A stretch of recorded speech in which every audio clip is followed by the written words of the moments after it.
Conor Benn stops Mike Cole in the third round. This was Conor Benn's first fight back after, I think it was 7 months out the ring. He had an injury, so he wasn't able to fight for a while.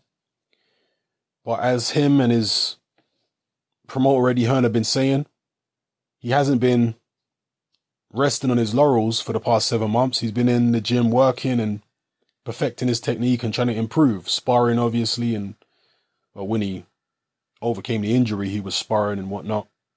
So in this fight here against Mike Cole, people were hoping to see some improvement from Conor Benn. He was saying that we were going to see improvement, and I think we did. He wasn't quite as wild or erratic as he has been in some of his previous fights. He was picking his shots better.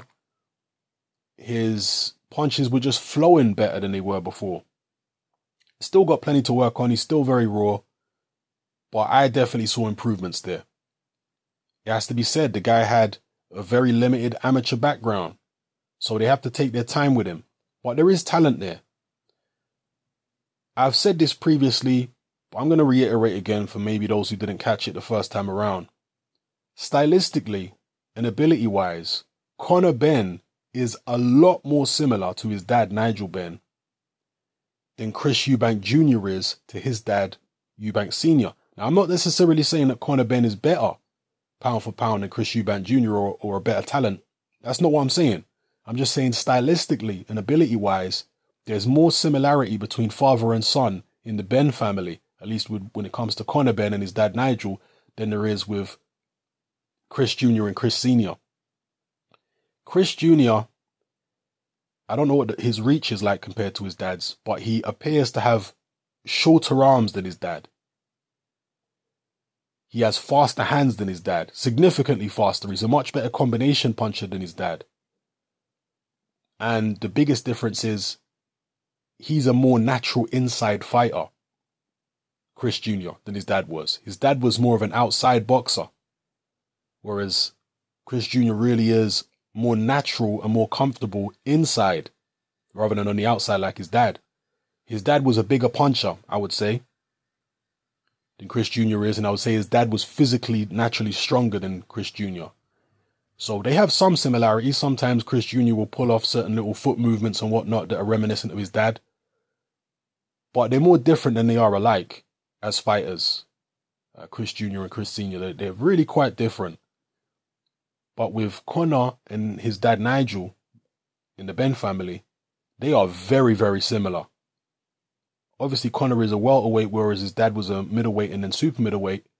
But just stylistically, the way that they move, the way that they throw their punches, everything about them is, you know, from a physical perspective, stylistically, the way that they carry themselves in the ring is very, very similar. When Nigel Benn first turned professional, he fell in love with this Dark Destroyer image that he had. And he was very wild and erratic. I wouldn't even call him a pressure fighter when he first turned professional. He was just a wild, aggressive fighter. That kind of changed after he lost to Michael Watson and later on Chris Eubank Sr. He then reverted back to some of his amateur experience because he had a decent amateur career, Nigel Benn.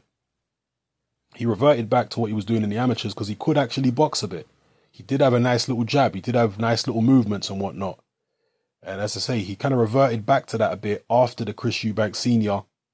loss. He, particularly when he was WBC super middleweight champion, there was many fights during his title reign where he used a bit of boxing. He mixed up boxing with slugging. It wasn't just all slugging. He did use a jab. He did use lateral movement. He did use head movement sometimes, backing off and whatever when he got buzzed. And that's kind of what we saw here with Conor Benn. It was eerily reminiscent of his dad. Because Conor Benn in this fight wasn't just all out aggression. He was backing up in spots, ducking and diving, moving his head very, very... He literally moves his head exactly like his dad. Throws his punches, even the way his legs... I mean, you know, naturally, genetically, he's going to be similar to his dad anyway, but some people are more similar to their dads than others in the way their body is actually constructed. But the way he moves, the way his stance is just like Nigel Benn, just like his dad. And yeah, he was showing a bit of that Nigel Benn-esque back foot movement, head movement, and mixing up the attacks, not just being all out aggression, but sometimes moving around and giving the opponent a different look. So I saw improvement there from Conor Benn. I saw more of his dad in him than I've ever seen before. Again, minus the naturally heavy hands that his dad had. I think Conor Benn is a decent puncher, at least at this level.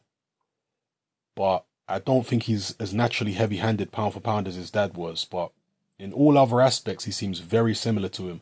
I'll be interested to see what his punch resistance is like compared to his dad, because his dad, Nigel, was always a bit vulnerable in terms of punch resistance. He had the biggest heart you've ever seen, Nigel Benn, but punch resistance, he was always a little shaky. There was many fights where Nigel Benn got wobbled and obviously dropped. Conor Benn hasn't shown that kind of vulnerability yet, so perhaps what he lacks in terms of punching power compared to his dad, he might make up for potentially in better punch resistance than his dad. You know, we'll see. But yeah, I saw improvement there. Again, let's take time with this young man. He's only 20 years old, very limited amateur experience, so he's learning on the job. We can't expect too much too soon.